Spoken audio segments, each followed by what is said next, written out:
Donc dans toutes les familles, en fait, dans tous les arbres généalogiques, tu retrouves ce qu'on appelle le code familial. Le code familial, en fait, t'explique comment ça fonctionne. Alors, c'est pas parce que c'est le code familial qu'il est forcément en ta faveur, hein.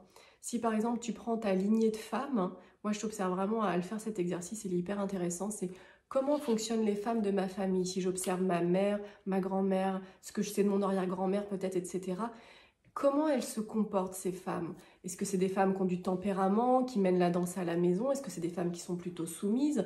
Est-ce que ce sont des femmes qui sont indépendantes, qui ont leur travail, qui gèrent les enfants? Est-ce que ce sont des femmes au foyer, etc. Moi, je t'invite vraiment à observer qu'est-ce que ça te raconte, ce code familial? Parce que, en fait, t'en as hérité, toi aussi, le code des femmes.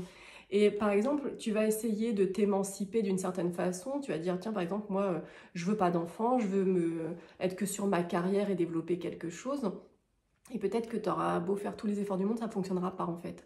Parce que derrière, inconsciemment, c'est comme si tu avais toutes les femmes qui te retenaient en disant non, non, non, le code des femmes, c'est pas ce qu'ils racontent dans la maison.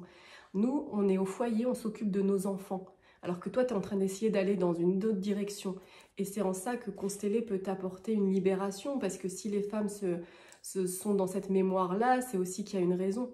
Donc la constellation peut t'aider à poser ça, t'en libérer pour aller vers ton propre chemin.